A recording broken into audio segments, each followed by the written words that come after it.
Oh tidak, tuan muda dibawa pergi oleh beberapa teman. Ketika mertua mendengar mereka mencari Jin Gui, dia merasa gatal-gatal. Takut Jin Gui akan terpengaruh buruk oleh mereka lagi. Chu Wazi melihat pasangan tua begitu khawatir. Dia berkata dia akan pergi sendiri untuk melihat apa yang terjadi. Chu Wazi mengejar Jin Gui dengan menunggang kuda sepanjang jalan. Dia menghadang di depan kereta kuda. Jin Gui tidak bisa menolak. Dia berkata hanya pergi minum-minum. Oh, ini adik perempuan baru. Cantiknya seperti peri surga. Tak heran saudara Jin Gui tidak keluar rumah. Apakah ada anak yang berbicara seperti itu? Huer menyatakan mereka hanya lama tidak bertemu dengan saudara Jin Gui. Maka mereka membawa Jin Gui keluar untuk berbincang-bincang. Chu Wazi berkata, biasanya kamu hanya berbincang-bincang. Bagaimana bisa tiba-tiba seperti ini? Huer berkata Jin Gui tidak datang dengan sukarela. Apakah kita yang membawanya ke sini? Jin Gui takut Chu Wazi akan membuat Huer marah. Biarkan Tuan Hu tidak berurusan dengan wanita. Berbicara sembarangan disebut memuntahkan darah. Terhadap memuntahkan darah. Setelah mendengar ucapan Huer Chu Wazi, tiba-tiba dia tertawa. Dongsu melihat penampilan cantik Chu Wazi. Jiwa hampir terpesona. Kemudian Chu Wazi berkata jika itu benar-benar atas kemauan Jingui. Dia langsung pergi tanpa berkata apa-apa. Jingui tidak bisa mengalah karena wajahnya. Ditambah beberapa orang di sebelah terus mengejek Jingui. Mengatakan apakah dia takut pada wanita lemah. Pada saat itu, Chu Wazi sebenarnya juga merasa ragu. Takut bahwa mereka lebih penting bagi Jingui. Memang, Jingui berkata kepada Chu Wazi bahwa dia setuju. Jingui, dengarkan. Apakah kamu ingin aku atau bersenang-senang? Pikirkanlah baik-baik. Setelah berkata begitu, Chu Wazi pergi dengan marah. Namun, sepanjang jalan, Chu Wazi berkendara sangat lambat. Namun tidak pernah melihat bayangan emas yang mengejarnya. Chu Wazi duduk sendirian di atas batu dan mulai menangis. Apakah aku telah salah mencurahkan hatiku? Sementara Jin Gui mendengar tawa ejekan mereka. Takut istrinya benar-benar marah. Maka dia langsung melompat turun dari kereta kuda. Berlari sepanjang jalan mencari istrinya. Chu Wazi melihat Jin Gui kembali. Kamu biarkan aku begitu saja. Maka aku akan kembali begitu saja. Chu Wazi, kamu tidak marah padaku kan? Chu Wazi melihat Jin Gui ada di hatinya. Lalu dia menangis sambil memeluk erat Jin Gui. Hubungan mereka tiba-tiba memanas. Sejak saat itu, Jin Gui menghilangkan semua kebiasaan buruknya. Tidak hanya menjadi kepala keluarga. Dia juga sering turun ke ladang untuk bekerja. Tidak ada sedikit pun sifat sombongnya seperti sebelumnya. Bahkan di waktu senggang, dia akan menemani Chu Wazi naik gunung untuk berburu. Mereka adalah pasangan yang disukai oleh seluruh desa. Sejak bertemu dengan Chu Wazi, dia seperti terong yang kena embun beku. Tuan Dong mabuk cinta. Apakah istri Jin Gui benar-benar cantik seperti yang dikatakan para gadis? Bagaimana bisa Dongsu menjadi seperti ini? Semua orang berkata, lebih baik melihat Chu Wazi tersenyum daripada tidur dengan istrinya. Apakah kamu benar-benar ingin mendapatkan Chu Wazi? Bahkan dalam mimpi, Jin Gui adalah temanmu. Ini bukan salahku. Huer mengatakan bahwa asalkan kamu bisa mendapatkan Chu Wazi, Jin Gui pasti akan kembali. Namun Dongsu tidak tahu harus bagaimana. Huer mengatakan bahwa Jin Gui adalah telur rebus sepenuhnya. Jika ingin mendapatkan istrinya, harus bersikap tegas. Maka Dongsu menyusup ke belakang saat Chu Wazi sendirian. Dia diam-diam masuk dari belakang halaman. Baru saja bertemu, dia langsung menyatakan cintanya kepada Chu Wazi. Tidak disangka dia ditolak oleh Chu Wazi dan terjatuh ke tanah.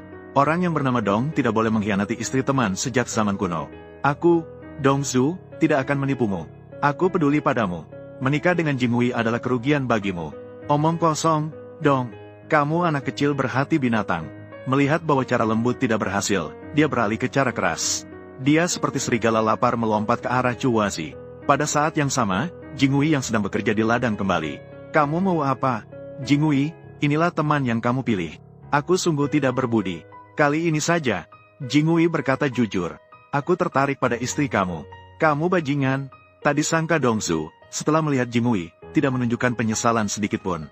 Malah terlihat sombong. Jingui sama sekali tidak menyangka. Dongsu ternyata memiliki hati binatang. Dulu dia dianggap sebagai sahabat baik. Benar-benar buta. Jingui, jangan lemah. Pukul dia dengan cangkul. Jingui mendengar dorongan dari istrinya. Dia mengambil skop di tangannya. Dia berani. HMPH. Hancurkan dia untukku. Menakut-nakutinya. Pukul dia. Saat itu, Jin Gui merasa takut dan marah. Tangannya gemetar tanpa henti. Dongsu yakin Jin Gui adalah pengecut. Dia terus-menerus menantang batas Jin Gui.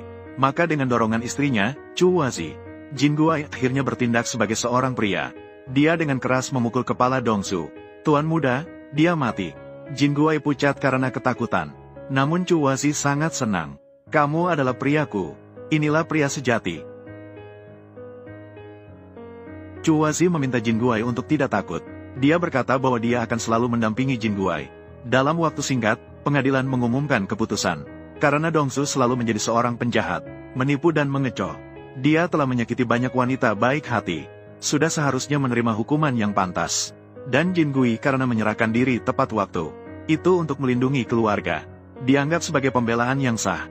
Akhirnya Jin Gui didenda 1000 yuan. Dianggap sebagai kompensasi untuk keluarga Dongsu.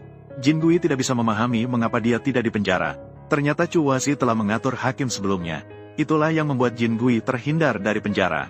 Semua berkat Chuazi. Jin Gui melakukan semua ini untuk saya. Pria kan? Sementara itu, ayah Chuazi, Zheng Kui, karena sudah lama tidak bertemu dengan putrinya, dia sangat merindukannya. Maka dia ingin mengunjungi. Namun di tengah jalan, dia dihadang oleh sekelompok perampok. Meskipun Zheng Kui kuat dan sehat, namun 2 tangan tidak bisa melawan 4 tangan. Akhirnya dia diikat dan dibawa ke dalam gua. Wanita itu terkejut saat melihat pria yang suaminya bawa kembali. Dia langsung bingung. Bukankah itu kakaknya? Kakak, bangunlah. Kakak, kamu. Ternyata wanita ini adalah adik angkat yang pernah dibantu oleh Zheng Kui, Guilan. Kamu ya, benar. Guilan segera menarik suaminya untuk berlutut di depan Zheng Kui. Mengatakan bahwa ini adalah kakak Zheng Kui yang sering dia sebut kepada semua orang. Kaulah yang menyelamatkan Guilan. Kakak Zheng Kui, bukankah kuil naga sudah terendam air? Kakak Zheng Kui. Zheng Kui bertanya kepada Guilan bagaimana dia bisa menjadi perampok.